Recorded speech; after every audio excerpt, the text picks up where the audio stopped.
Good afternoon. Today we have with us for the second time Mr. Adrian Celaya. I repeat, he was the son of my dear civil law professor at the University of Justo during my student days. This was, so to speak, yesterday afternoon, right? Well, welcome to this modest channel, Mr. Adrian. Modest, only on my part, because the truth is that you have considerable laurels in the field of geostrategy. I recently had the privilege of listening to your conference at the Ateneo, and the truth is that I have not heard many conferences on geostrategy like yours, let alone the ones I give. Of course, naturally.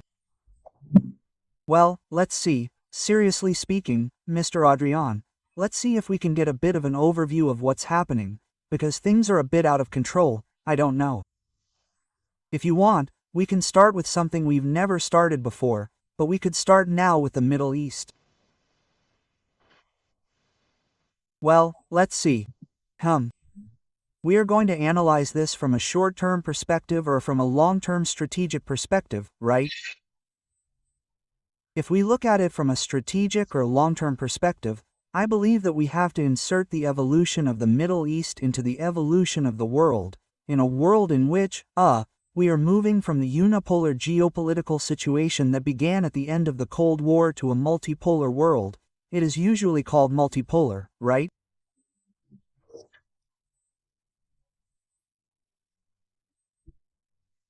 This is of extraordinary importance for the Middle East, because everything that has happened in this region has been intimately related to American hegemony, and there we can locate both, the submission of Muslim countries to American strategies, and, very importantly, the maintenance by Israel of policies that, in a certain way, are hegemonic, supremacist, etc.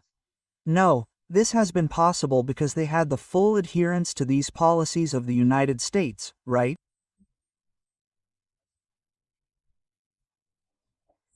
But what happens? That as that horizon begins to change, it begins to be seen that the world is going in another direction, that the hegemony of the United States is going to be questioned, and even Israel's historical position in the Middle East is changing radically. In some way, Israel as a project feels like it has a kind of historical abyss. Well, if that support disappears, how am I going to bear my presence in the Middle East surrounded by hundreds of millions of Muslims, most of whom consider me an invader, a usurper? No, of course, faced with that situation, there were two theoretical options. The first was to reverse the historical processes of the last decades, to try to gradually rebuild. This could not be done quickly, of course, relations with the Muslim world, with the Palestinians themselves, and to progressively focus on a possible common future. And the other option was to leap forward. Unfortunately, the latest Israeli governments have opted for this option of leaping forward, which fundamentally means also being aware that a multipolar world is coming, that this hegemony and this total support from the United States will be enough for us for a limited time.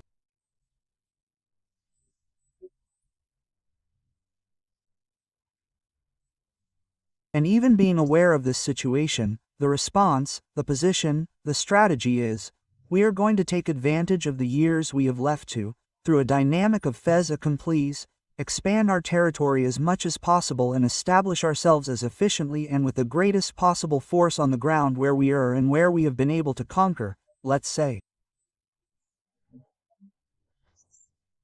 And this is the strategy that the latest governments have clung to. Of course. On the contrary, what is happening in the Muslim-Palestinian world is that they are increasingly realizing that time is running on their side, but also that they have to somehow deal with these supremacist strategies in the short term, especially those of the latest Israeli governments. And I think that this is a bit of the framework that has defined the context of what has been happening in recent years. If we look more in the short term, at what is happening around this truce, this ceasefire that is coming out, that is not coming out, etc. I think that these are also the key factors, because, on the one hand, we have, let's say, the more aggressive Israeli forces, who are aware that time is against them. And on the other hand, the Palestinians who are aware that time is on their side.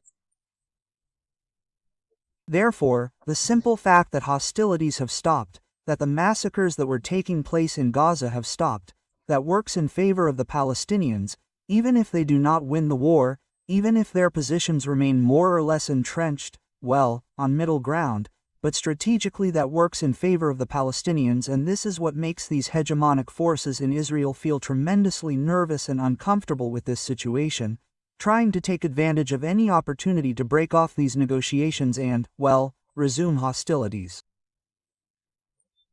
Because, of course, on the other hand, what led to the ceasefire? Well, fundamentally because of these very aggressive and terrible policies in Gaza, there were a series of elements that were awakening in the world as a whole that were increasingly dangerous to Israel's own project, right? On the one hand, public opinion throughout the world was becoming increasingly anti-Israeli, seeing different governments that were more or less neutral or more or less close to Israel forced to adopt positions that were, at least verbally, contrary to each other. The unprecedented union or rapprochement between Muslim countries in order to forge a common position in the face of what was happening in Gaza, something in itself terribly dangerous for Israel and for the United States. The strategic pact between Pakistan and Saudi Arabia, very important, because, of course, those who are listening to us will already know that Pakistan is the only Muslim country with nuclear weapons and, through this pact, it provided cover against a possible nuclear attack on Saudi Arabia, which was tremendously important in giving Saudi Arabia autonomy from Israel and the United States. And then we have the factors specific to the United States, right? In which it was being seen how the polls themselves in the United States were revealing not only that the population as a whole was increasingly positioning itself against Israel, but that even the Republican base was detecting how young Republicans from 40 years old and under, the young people of the Maha movement, were increasingly demonstrating against Israel and even expressly against Israel's political influence in the United States. Of course, something tremendously dangerous for the Israeli project because it is its strategic base, right? It is that support in the United States, right? Of course, there were a series of elements that on the one hand strengthened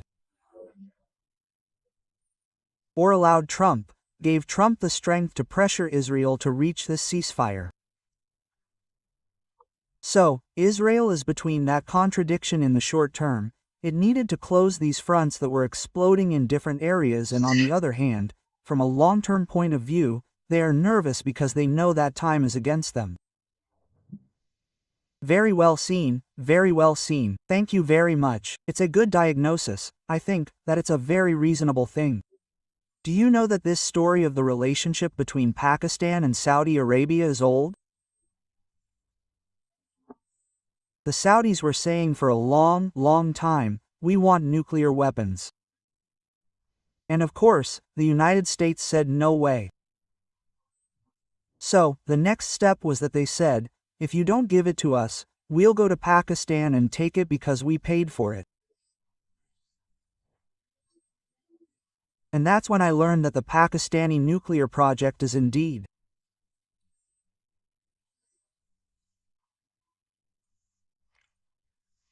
technologically the brainchild of China to catch up with India, which is Russian, but Saudi Arabia put up the money.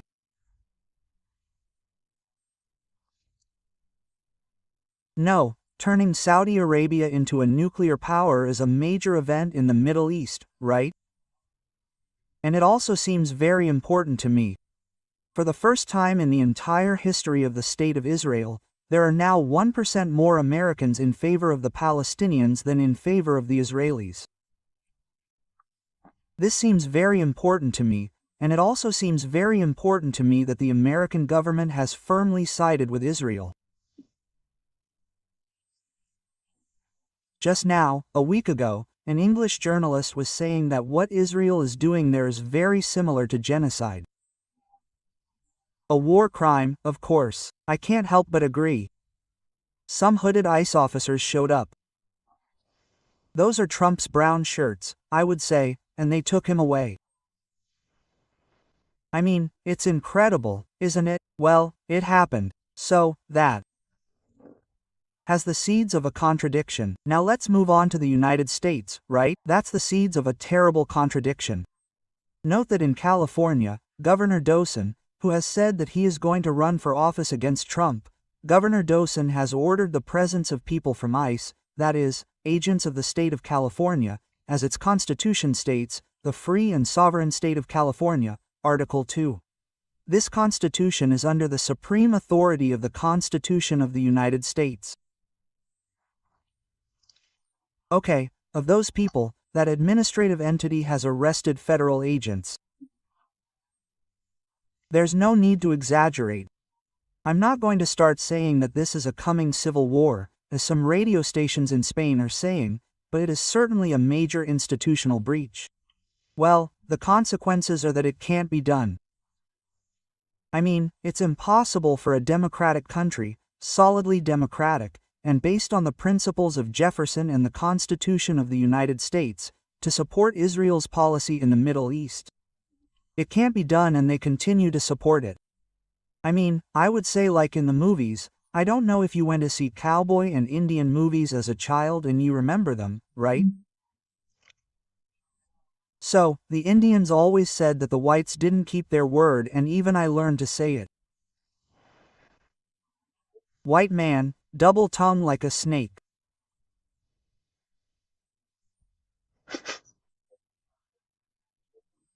Well, while the United States says that they cannot accept the extension of Israel through Judea and Samaria, which is occupied Jordan under international public law, but well, according to them it is Samaria, Judah, because Yahweh gave it to them in a moment of, I don't know.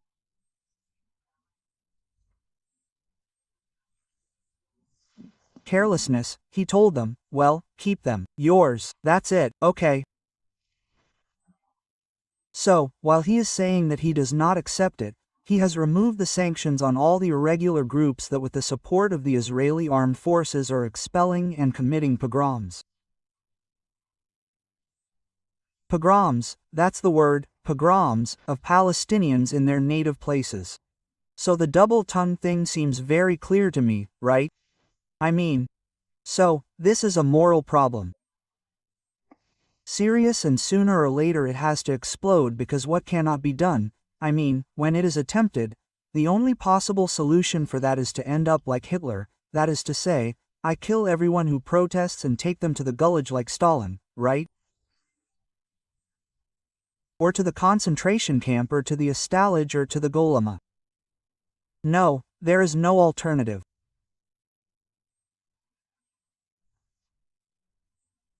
Another thing we could also talk about is the blow they gave to the Shiite corridor that was there. They removed Jaif del-Assad and put, if not a criminal, and they put Alani in his place, and if you want to see horrible things, well, it's still on the internet, you can see this guy beheading people himself, minors.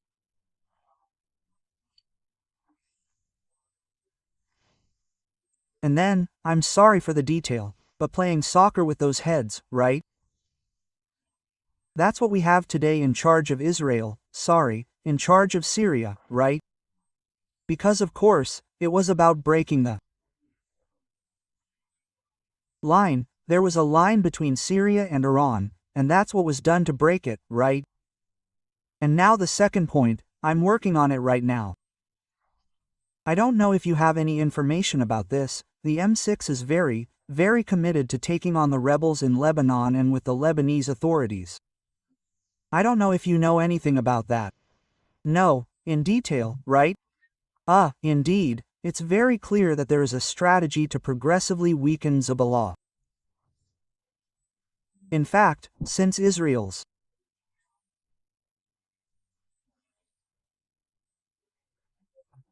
Attacks against Hezbollah, fundamentally, we have seen how Hezbollah's activity has been greatly reduced and without any external impact, right? This in itself means, I think, quite a lot, and it means quite a lot not so much from the point of view of military weakness against Israel, but of fundamental weakness within Lebanon itself, right? With the change in the presidency, we have an Atlanticist presidency that is very much oriented against Hezbollah. So, I think that Hezbollah himself is being very careful with his movements within Lebanon because they are quite afraid that someone will go after them directly, right? Apart from the fact that, as you mentioned, with this political change in Syria, well, in some way, what was called the axis of resistance from Hezbollah to Iran has been cut off, right? And in some way, geographically, they have been isolated in Hezbollah, and this has objectively weakened this group strategically in a very significant way. That is clear. Very good. Now we are going to move on to another area, which is China, a little further away. We were in Western Asia. We have to talk more and more about Asia because that is really where things are happening. And we are going to talk about the crisis that has occurred with the chips. And this concerns you because you are involved in EKAI's group. I think you know a little more about that, right? Relations with China. To begin with, an extraordinarily important phenomenon has occurred. The R Corporation, which has always been the turbo engine behind the neons, has gotten off its high horse, played a role and said, no, we have to calm down. And the hegemony that China wants is not the one we are trying to achieve, the one we have. It has great technological strength and we cannot oppose them because the world would collapse. That is very important. And as soon as that admission was made, I think it is the road to Damascus, don't you think? As the priests at school would say. As soon as that fall from the high horse occurred, it turns out that what happened in Holland happened. Holland, following instructions from the United States, has said that it would no longer export to China. Exida is the name of the company NVIDIA. So, China has said, excuse me, we have a strategic stake in that company. That company will only obey orders coming from Beijing. Those in Batavia have stayed, they have become more paralyzed. That is the situation. We do not have what Trump was telling Zelensky, you do not have the cards. We do not have the cards, Adrian. I mean, China has a permanent base on the dark side of the moon. Yuha, a great Yuha, a great scientist, one of the best in the United States, with all the money in the world behind him to research whatever he wants, has packed his bags and is returning to China. This seems like one thing to me, he is returning to China. Well, Yuhua is very important, but there have been thousands like him. They are leaving the United States to return to China. The Chinese have invented TikTok with this problem they saw, and now they have invented something else. The vertical format, which are very small and very short films so that they can be watched on mobile phones. In other words, you cannot go against it. China with everything you have. You don't have the cards, you don't have the cards. It's impossible. So, that could lead us to you said it in your conference that if we continue like this we will end up in war.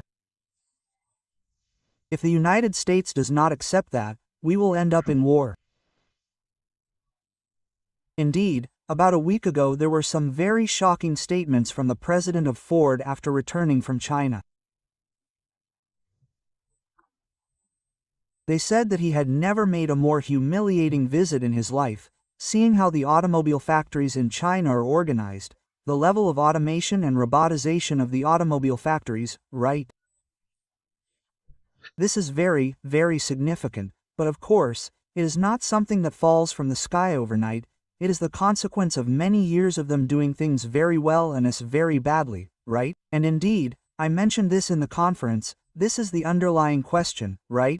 How do we react to this situation? Because of course, a reaction often of empires in decline, and unfortunately we are heading in that direction, is usually not to accept the situation, not to be aware of the situation, not even being able to mentally position ourselves in that situation and attack everything that moves. In reality the only real option we have left is to look at ourselves, see what we've been doing wrong and correct it, right? It's foolish to look at what I'm doing so that China isn't better than us. It says, no, the right competition, that is, what can I do to do things better? Because of course, this is the product of a constant deterioration of the economic, industrial, technological, scientific capacity of the West, of decades in which investment has sunk. Specifically, if you saw at the conference data on the levels of implementation of industrial robots, which is something that is perfectly measured, the difference between what China is doing and what the West is doing is somewhat disproportionate. This no longer reveals where productivity is going to be in the coming years, but we are acting as we have long said we should never act. For example, in international relations we said, no, we must not intervene against other countries. There's free trade, long live free trade, long live free trade. Quote, of course, that is normally the position of strong countries. Weak countries are those that have tried to defend themselves from free trade and without realizing it, precisely as a consequence of our weakness, we have reacted to it by saying what should never be done. In other words, we put all those principles of free trade, etc., in the drawer and now we start looking for arguments to, through sanctions, tariffs, seizures, appropriation or intervention of companies to, put limits on China, right? But there is no deep reflection on what we have to do within Europe. The only significant reflection was that of Mario Draghi a year ago, and it was clearly a very curious reflection because of course, Mario Draghi is not just anyone, he has been a key political and economic protagonist of what is now Europe. And in a way he was saying, well, this has been a disaster. A way of saying what we have done with Europe because it has been a disaster, right? And in the current situation, something must be done soon to revive investment, turn around what we have called green policies, etc., right? Something has been done in that sense, well, barely, and now when we talk about collecting, back then we were talking about needing 500,000 million euros for investment and now we are talking about 800,000 million for the war. For the war, no. Yes, the mistake continues. The mistake. Otherwise, of course, we have internal challenges of an economic, social, demographic nature, which we also permanently put in the drawer. We do nothing to address these challenges, we do not even talk about them and of course, faced with this situation we react like those declining empires that are unable to see reality and the only thing they can think of is to attack everything that moves, thinking that they still have the strength that they had historically in this, as you yourself have said, this is not the case. And so, reality, Trump himself and the United States itself, is putting them in their place. Well, we are going to do this. Against China, let's do another one against China, yes, but they wouldn't realize that China could also take measures against them, that it would more than neutralize the measures of the United States, and in the end, well, they would probably end up reaching an agreement on more or less reasonable terms for both parties, because there is no other way, obviously not. I think they continue with some truly surprising and avant-garde initiatives. For example, requiring a final destination certificate for rare earths is one thing, it surprised me.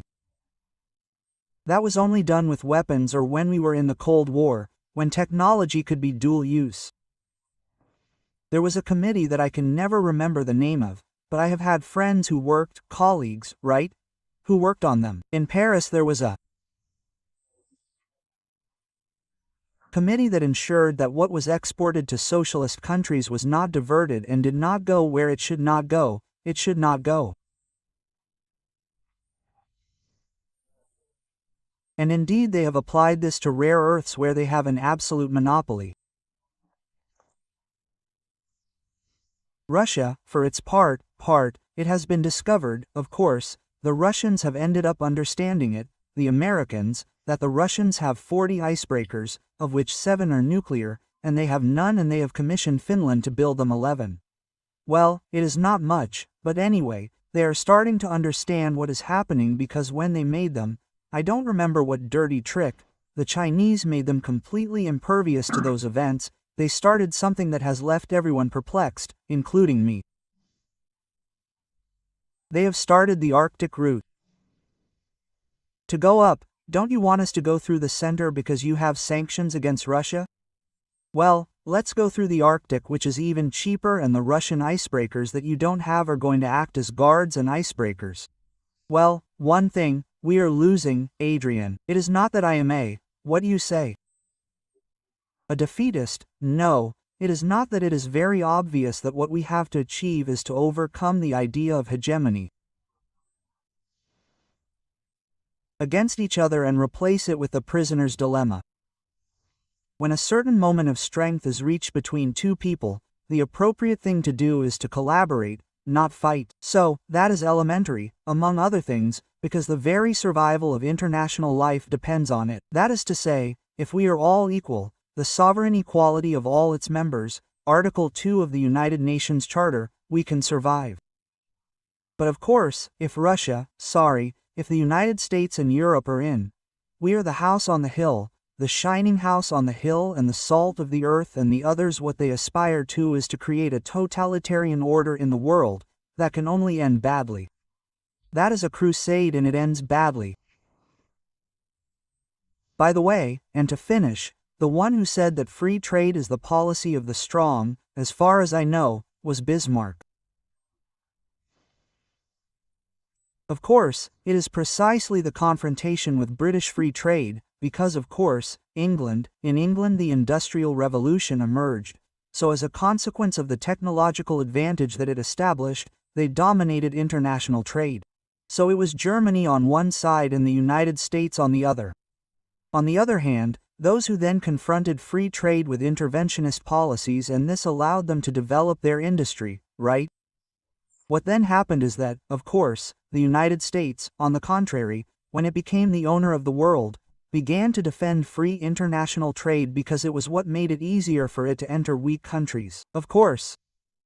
Notice how far things have come, that Canadians, who have a lot of wit, like in the English tradition, practice a humor that is, well, delicate, right? You remember that humor like Oscar W.'s, right?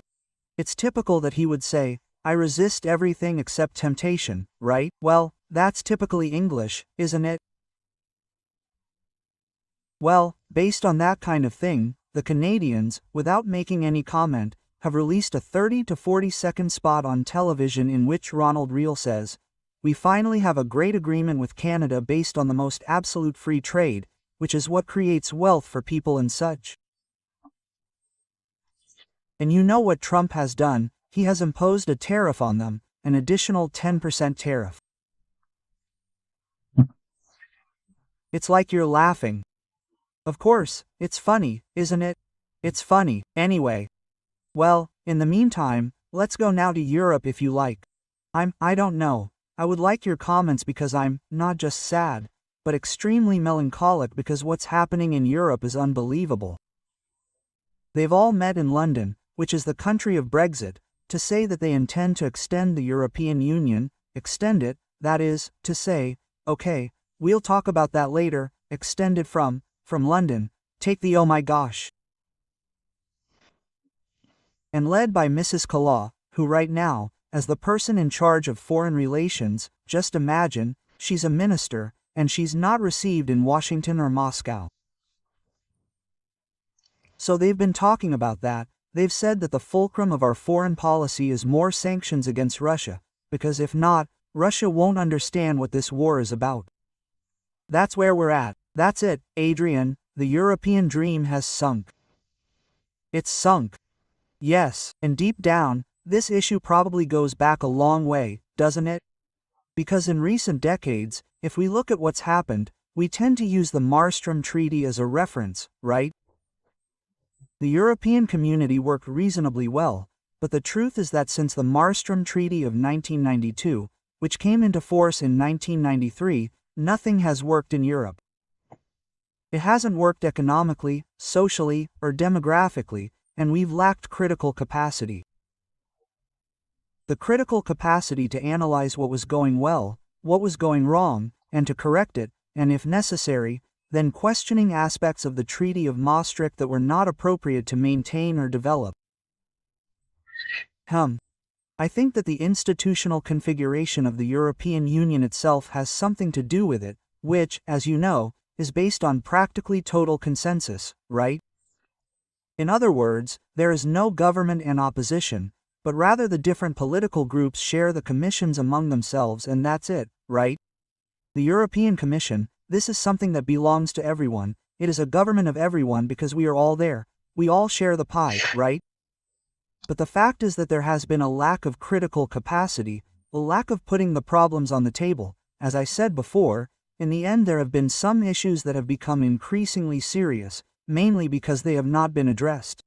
This usually happens, doesn't it? What is not talked about becomes increasingly important precisely because it is not talked about, because it cannot be talked about, right? And I am talking so much about the economic issue, the demographic issue, that this is something that really scares me, right? That now they are talking about the demographic problem, but this dates back to the 70s and since then practically nobody has done anything, right? And this should have surely been, if not the first, at least one of the first challenges. On the contrary, for approximately 30 years we have been saying that it was not politically correct to talk about this. Well, you know what the consequence of this is, that the problem is going to get bigger and more serious, right?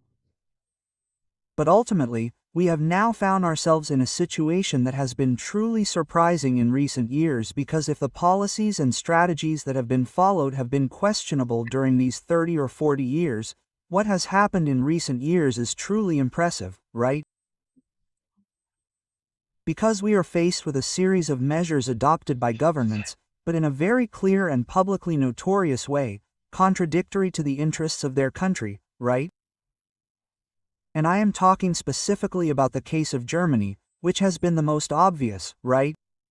But with this pretext that we are going to harm Russia, we took a series of measures that did a little bit of damage to Russia, but they did a huge amount of damage to Europe and benefited the United States, right? So, well, it can be allowed. It can be allowed because all governments have the right to make mistakes, that they do it once, right? And then they rectify it when they realize it. But those measures are taken, they are not rectified, and 2 weeks later another measure is taken in the same direction and with the same disastrous effects. And so those measures were already showing what was going to happen to the European economy as a whole, first with the German economy. And indeed, it began to be noticed first with companies in the energy-intensive industrial sector. I mean, those are the first ones that are going to start to fall. They start to fall, then the rest of heavy industry, then the rest of industry, Germany in stagnation, Germany in recession, and this will spread rapidly to all of Europe, right? A really surprising situation, right? And there is an underlying problem with the economic model, this model that, well, we have usually called it neoliberal, which is not working because investment has not been reactivated in these 40 years, it has been decreasing. Mario Draghi, also said this very clearly last year. We have to reactivate investment. Without investment there is no economy, without investment there is no state, and we still can't do it. The only thing we apparently can't agree on is to invest in buying weapons for Ukraine, right? What's happening? In recent years, a political alarm has been created, of the highest level in the European establishment, to call this the corporate political establishment, an alarm against the advance of emerging countries and, specifically, against the possibility that Russia will win the war in Ukraine, something that has skyrocketed since 2023, when it is clear that Russia has won the war of attrition, right? So, for this establishment, Russia winning the war with Ukraine is something like the end of the world, right? They see it as a kind of leap into the void, which for them means losing control of the world, probably and almost immediately losing control, because Russian influence in Central and Eastern Europe is going to skyrocket, and very possibly also in Western Europe and perhaps in the United States. Russian influence and that of emerging countries, right? And of course, that is intolerable for them. Why is it intolerable? Well, because this is natural and understandable.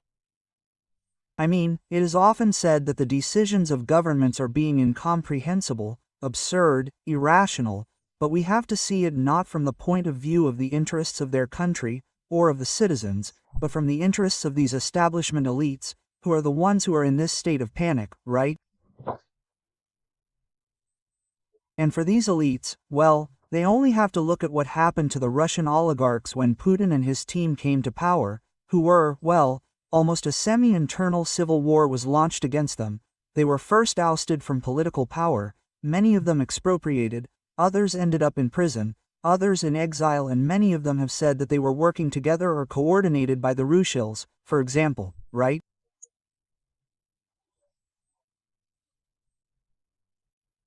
With which we clearly see that these elites, in some way, are the same. That is to say, the Russian oligarchs and the Western elites are, to a large extent, interrelated, in such a way that they are seeing a very high risk, not only of losing control of the world, but that the model of the emerging countries, well, is implemented, spread, and this calls into question their political power over Europe and their own future. Right? Because of course, this depends not only on that geopolitical weakness, but this is multiplied by internal weakness, right? Which is a weakness of an economic model that is not working and also of a political model that is failing, right? That political model based on a consensus that they achieved in the 90s, which we have called the Single European Party, right? A consensus in which some say they are left-wing, others right-wing, others centrist, but in all strategic matters they end up folding to the interests of the establishment.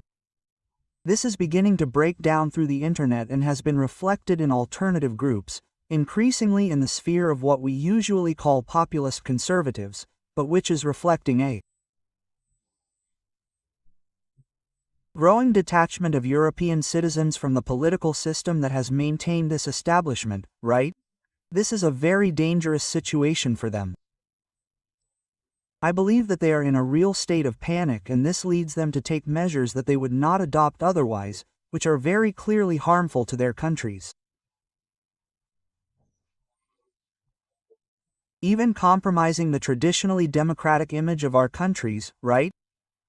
Through censorship measures, first on social networks, these measures to control opinion on social networks that are being taken, for example, in the United Kingdom or in Germany, right?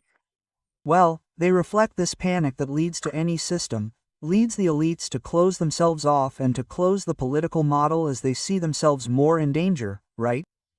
Sure, and the consequences could be indescribable. You'll tell me it could. Look, I have a very silly case, but it has, we can elevate, as Ortega said, the anecdote to the category of Lutberg, city. If it's not too important, they throw out the candidate of the alternative for Germany precisely because they don't like him and such. Well, only 30% of the citizens show up to vote. That's what awaits us. You get rid of it however you can, like Thierry did. Thierry, I don't remember how he asked. I always forget Thierry's last name. He's French. He said it. We're ready. We've done it in Romania and we're ready to do it in Germany. If we have to make the alternative for Germany illegal, we'll do it. He says, excuse me, it's just that it's the first party. It's already on its way to becoming the first party in Germany. So, does the Weimar Republic and Hitler's rise to power ring a bell? I mean, do you have any idea of what could happen in Germany, which is the center of Europe with 8 borders, and almost bordering the Soviet Union? If unemployment and inflation suddenly start to spread there, they start to run out of money. Listen, you're playing with fire, damn it. No, but please, this is the very center, the heart of Germany, I mean, the heart of Europe, which has always been, excuse me for the Protestant city, our firm fortress. Which is Luther's hymn, Goodbye and all that. You saw one, it's, Auf Festeburger being, Germany is our Festeburger. And of course, Germany disappears and we all disappear, because Germany is, let's put it that way, the firm fortress. Suddenly, if it goes, what will become of us? I mean, this is very serious. If the center fails, how will the peripheries maintain that it is? We are in a very serious situation. What I don't understand is how no one sees it. Well, we see it, but we are in the second division of YouTube because we are absolutely persecuted and insulted. Even insulted, they have said it in the newspapers, they attribute it to us, they tell us that we are paid by Putin. This is shameful, shameful. Things that, by the way, in the United States the people of the MAGA say, because you kept saying what I say and what you say. And the boss has 65,000 intelligence officers under her command, right? And she says it. So it is an unbearable contradiction. Let's see. I don't know what to say. The truth is that I am very worried, very worried. And it also directly affects our pockets because we have released that gang of Nazis that the Americans invented, brought back to life so that they could better fight against Russia, right? We have given them 120,000 million euros in the last 2 years. This has surely come out of your taxes or the debt that someone is going to have to pay for this. Adrian, this cannot be. In an absurd situation and also making war threats against Russia without being aware that our armies are worth very little compared not only to Russia, but also to Ukraine's, right?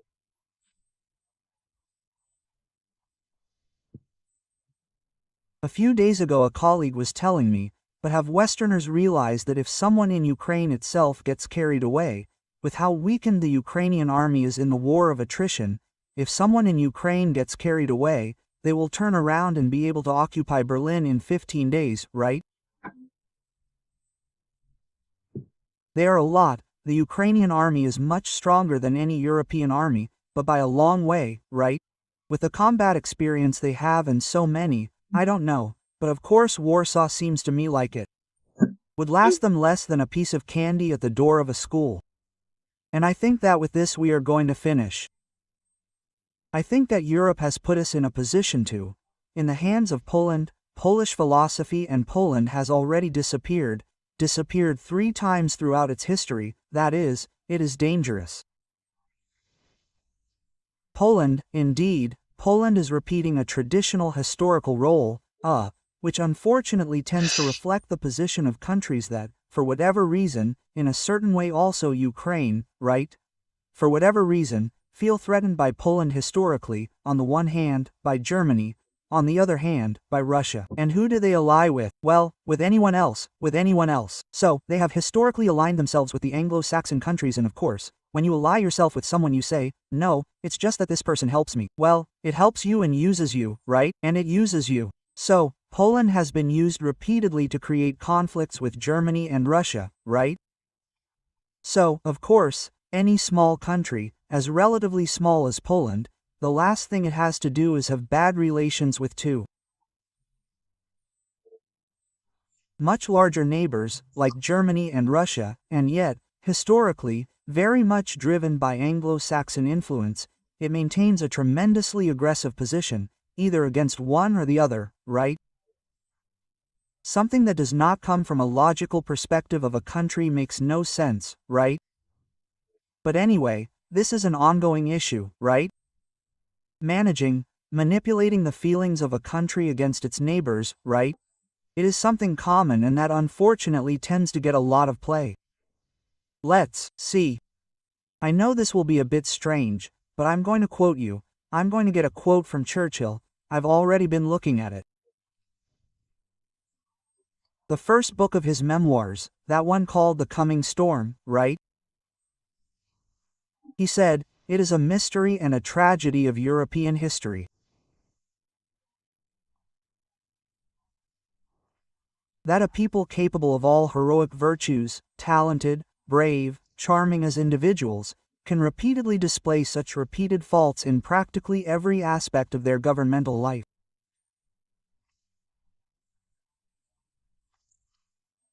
That's what Churchill said about Poland.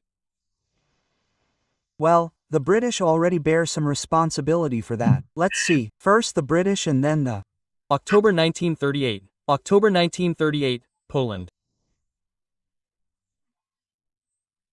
Completely ignores short-lived relations with Germany, France and England and intervenes with Germany in the dismemberment of Czechoslovakia. It keeps teasing, which is the East. Less than a year later it is at war with Germany. So, but where are we going? What policy, what strategy is that? Of course England was not bad because England defended it alone. It said, "We guarantee your territorial independence, but only with respect to Germany." Russia, nothing. So, one thing, well, I don't know in whose hands we have been. Well, we are heading towards something like that. The 1930s, this reminds me a lot of the 1930s. The Poles don't know what they're doing, and the Baltics even less so. To tell you something, Mrs. Kala, who is in charge of Europe's foreign affairs, is not received in Moscow or Washington. It's very obvious, I think to everyone, that she was not elected for her abilities, but for being obsessively Russophobic, right? In other words, where have we come to? When Bismarck said it, it's a quote that I remember every time our two countries refer to Russia and Germany. Every time Russia and Germany have had good relations, things have gone very well for both of them and for all of Europe. When, pay attention, Adrian, when they have gotten along badly due to foreign intervention, it has been bad for our two countries and for Europe. You're absolutely right. It's coming true now, but with that past behind them, how is it that the German political class is doing what it's doing? Well, because it's not acting in Germany's interests. How clever. Sure, it's obvious. Yes, well, this is terrible. Well, Adrian, do you have any left or do you have, since we've already moved on to you and such, do you have the privilege of having the last words? Tell us what you think and we'll end this very important meeting and hope that there will be many more. Let's go. Yes. Well, I do try. I don't know if we did it in the other video we recorded, but I always try to move from geopolitics to what to do, right? And in that what to do, well, we have to start from the description that we normally give at EKAI about the vetoes, right? That is to say, we have a problem with a political class that does not respond to the interests of the citizens. So, well, and as citizens, what do we have to do? Well, mobilize. Mobilize individually to the extent that we can, but also mobilize collectively, right? Because while the circles of power may have resources, money, etc., citizens have a fundamental asset, which is numbers.